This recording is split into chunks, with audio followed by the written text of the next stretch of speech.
You can't get to deal 10 without doing deal 1. It's true. Right? It's true. So you got to start somewhere. Don't be embarrassed to get started. Don't be embarrassed to, to ask those crazy questions that you don't know, but you feel that everybody else in the room knows. It's okay. We all been there. We have. Yep, we have. So when you're starting out with your first deal, Almost had some dead air there, Marcus. when you're starting out with that first deal, what are some of the things that you need to know, right? Outside, doing an entrepreneurial assessment, and you say, okay, I want to fix and flip, right? There's some things that you need to know. Yeah. And this is when you become a master of your market, right? You need to know what zip code. Yeah. You need to know how long properties sit on the market. And I'm speaking from a flipper perspective, right?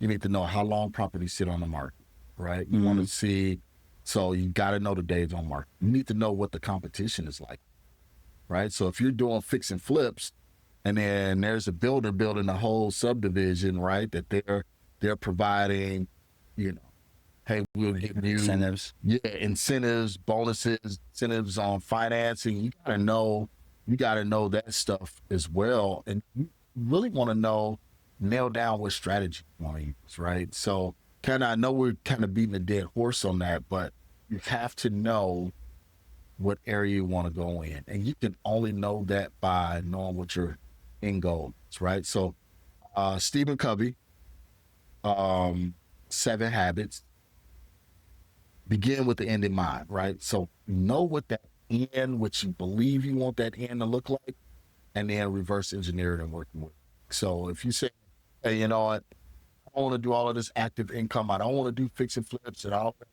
I just want $30,000 worth of passive income coming in every month.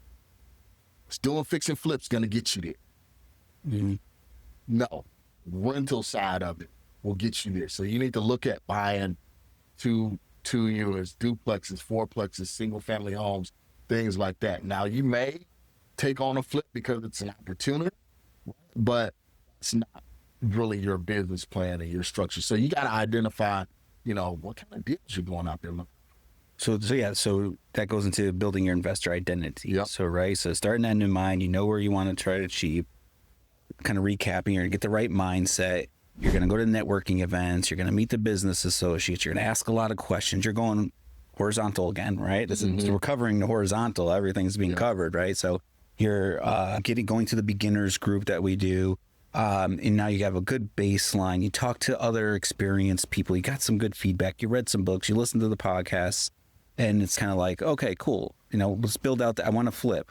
That's a part of my investor identity. But what is that? Okay, I want to flip. Now what? So investor identity meaning, he said zip code.